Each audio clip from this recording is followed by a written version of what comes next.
I'd like to now talk about why you should use a mortgage broker. There's lots of myths out there about mortgage brokers. Way back, people would send a person to a mortgage broker if there was no way that they could get a bank-approved mortgage. It's totally different now. A mortgage broker is usually very independent of any lender, and I say usually because some of the mortgage firms that are out there are actually owned by some of the banks. And if they're owned by some of the banks, that means there's a bit of a conflict of interest there. That do they have to send I always ask, do they have to send a certain portion of their files to that lender, kind of thing.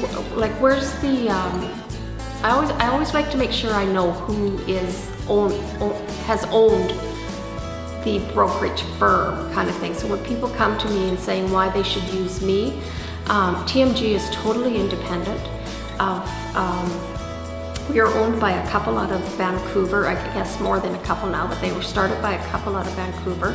We have no ownership of any lender, and there isn't a lender that owns us. So when we make decisions on our end, we make them on behalf of our clients.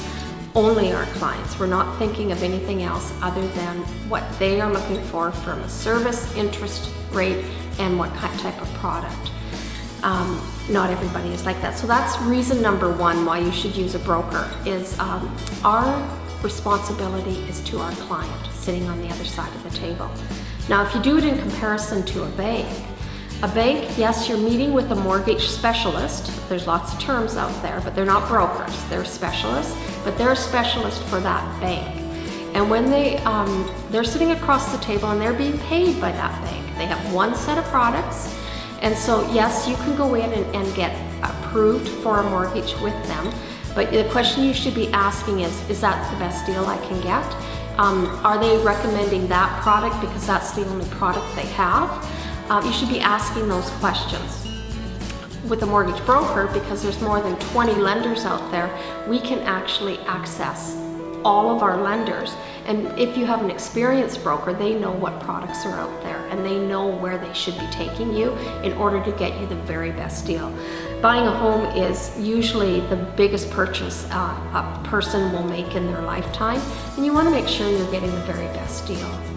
When I say experienced mortgage broker as well, you need somebody that has been in the industry for a while, or at least is being mentored by somebody who's been in the industry for a while. Everybody has to start somewhere, but you want to make sure that that experience is behind them in order for them to be giving you good advice on what you should be doing. So that's number one, why you should use a broker.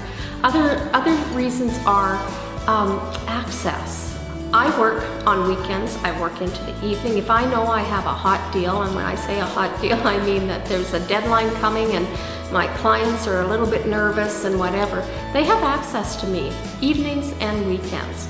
Quite often I'll work on Sunday. I meet with my clients on Sunday because it's more laid back. They don't have to rush from work. They don't have kids to look after. So it's a really good access. Most brokers will accommodate their clients. You don't get that when you're working with an institution where they close the doors at 5, or some banks now though are open on Saturdays, so you might even be able to get a Saturday appointment there. So that is a big one for me. Also, the relationship. I am in the business of business for self. Even though I have the umbrella of TMG, this business is my business, and every relationship that I have is very, very important to me in this industry. I always look at them as being, when I do their mortgage becomes my mortgage. I am very vested in seeing that I get a mortgage for them. On the other side, if somebody was paying me to do that, would I be as invested in getting the deal done the way it should be done? Maybe not. I'm getting a paycheck. It's good. As long as I get a paycheck and maybe a little bit of a commission, maybe I'm not doing as good of a deal as what I should be doing. Whereas in my industry, we are paid if we do the deal, and we work very hard to do the deal sometimes.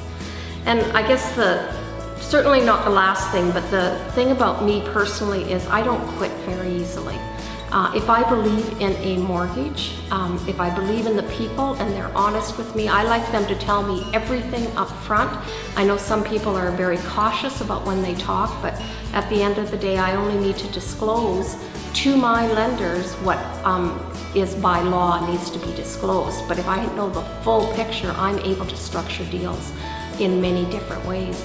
I get referrals direct from the banks. I have really good relationships with a couple bank managers, and when they can't do the deal, they'll send their client over to me and they'll tell me why they can't do the deal, and then immediately I know where I can do that deal at, just because of what they've already seen and what they've looked at.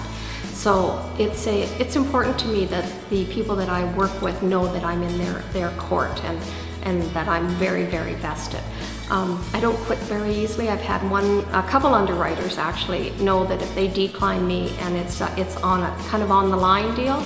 I've had a couple say to me when I phoned them the next morning and they've declined me, they said, yeah, I was expecting this call, and sometimes I can talk them out of it. I can talk them into why they should be doing this deal, and they're willing to move it forward, kind of thing, and I have a very good success rate. So my dedication to mortgage brokering and to my clients is extremely high. I value them as friends. A lot of them have become friends because I'm in touch with them quite a bit throughout the year. But I also believe that everybody that needs a mortgage broker should have somebody that's always in their court and only operating in their best interest.